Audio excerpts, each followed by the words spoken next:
আলু কষা তো আমরা কম বেশি সবাই বানাই, কিন্তু আজকের যে পদ্ধতিতে বানাচ্ছি সেটা একবার অবশ্যই ট্রাই করে দেখবেন।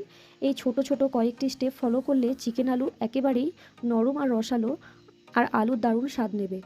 আর গ্রেভির রং ও স্বাদে দুটোই হবে একদম পারফেক্ট।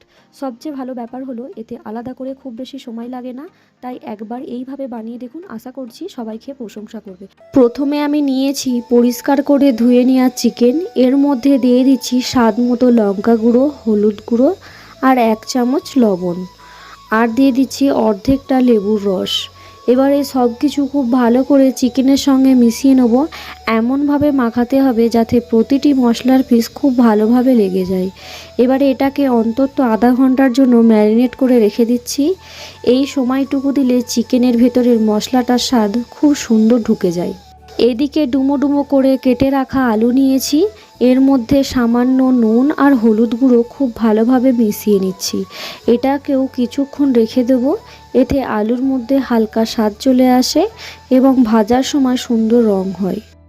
এবারে কড়াইতে পরিমাণ মতো সাদা তেল দিয়ে দিলাম। তেলটা হালকা গরম হয়ে গেলেই এক এক করে দিয়ে দেবো ম্যারিনেট করে রাখা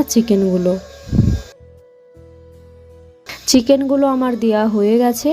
এবারে এটাকে খুব ভালো করে 1 মিনিট ধরে উল্টে পাল্টে, খুব বেশি কড়া করেও ভাজবো না আর খুব একদম কাঁচাও রাখবো না, মিডিয়াম ভাবে ভেজে নেব। দেখুন চিকেনের এক পিসটা ঠিক ভাজা হয়ে গেছে। এবারে একটি খুন্তি দিয়ে পুরো চারিদিকটা খুব ওলটপালট করে নেব। এই ধাপটা কিন্তু খুব গুরুত্বপূর্ণ, এতে চিকেনের রস ভেতরে থাকে এবং পরে ঝোলে দিলে স্বাদ অনেক বেড়ে যায়। এই ছোট ছোট টিপস ফলো করলেই চিকেনের স্বাদ কিন্তু অতুলনীয় হয়। দেখুন সবশেষে চিকেনগুলো আমাদের ভাজা হয়ে গেছে অলমোস্ট। এবারে চিকেনগুলো একটি পাত্রে আমি তুলে রাখছি। এবারে কড়াইতেই প্রথমেই আমি একটু সামান্য পরিমাণে আরও কিছুটা পরিমাণ তেল অ্যাড করলাম। এবারে আগে থেকে ম্যারিনেট করে রাখা আলুগুলোকে এক এক করে দিয়ে খুব উল্টে পাল্টে লাল লাল করে ভেজে নেব। এখানে আমি সর্ষের তেল অ্যাড করেছি। সর্ষের তেলে আলু ভাজলে আলুর কালারটা কিন্তু দারুণ আসে। দেখুন আমার আলু ভাজা প্রায় কমপ্লিট। এবারে ওই প্যানেতে সামান্য দিয়ে দিলাম চিনি দেওয়ার মূলত সুন্দর রং আনার জন্য এটা দিয়েছি। তারপরে দিয়ে দিচ্ছি দারচিনি, লবঙ্গ, গোলমরিচ আর একটা তেজপাতা, এগুলো ফোড়নে দিয়ে দিলাম।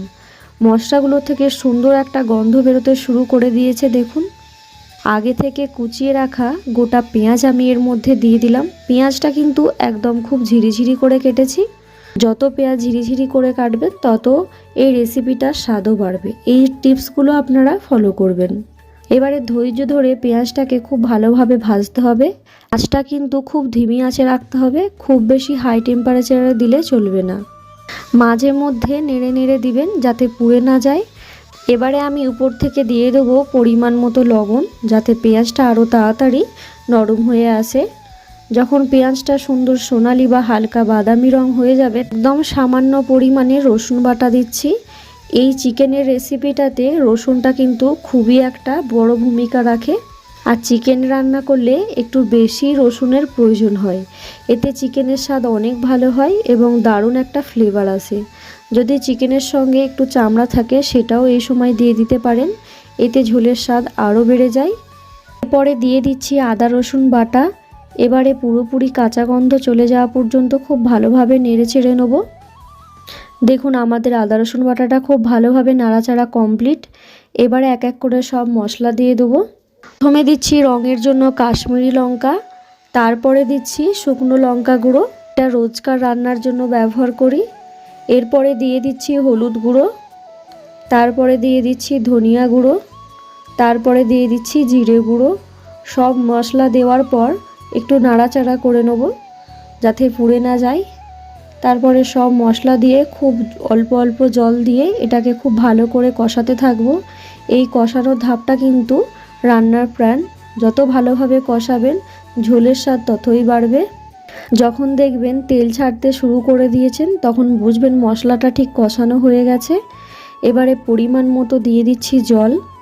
এখানে দিলাম গরম জল দিলে রান্নার স্বাদটা অনেক ভালো হয়। জল ফোটার আগে আমি এখান থেকে দিয়ে দিলাম ভেজে রাখা আলুগুলোকে মাঝারি আঁচে সেদ্ধ হতে দেবো, কারণ আলু সেদ্ধ হতে একটু দেরি হয়, চিকেনের তুলনায় সময় লাগে। দেখুন আলুটা প্রায় অর্ধেক সেদ্ধ হয়ে গেছে। এবারে দিয়ে দিচ্ছি আগে থেকে ভেজে রাখা চিকেন। অনেকেই প্রথমেই চিকেন দিয়ে দেন, কিন্তু আমি শেষে দিই, কারণ চিকেন আগে থেকে অর্ধেক রান্না হয়ে গেছে। এখানে যদি অনেকক্ষণ ফুটাই তাহলে চিকেন শক্ত হয়ে যেতে পারে। এই সময় চিকেন দিয়ে মাঝারি আঁচে ফুটিয়ে নিলেই পারফেক্ট হবে। সব শেষে ছড়িয়ে দিচ্ছি সামান্য গরম মশলা, চাইলে 1 চামচ ঘিও দিতে পারেন, এতে সুগন্ধি আরও বেড়ে যাবে।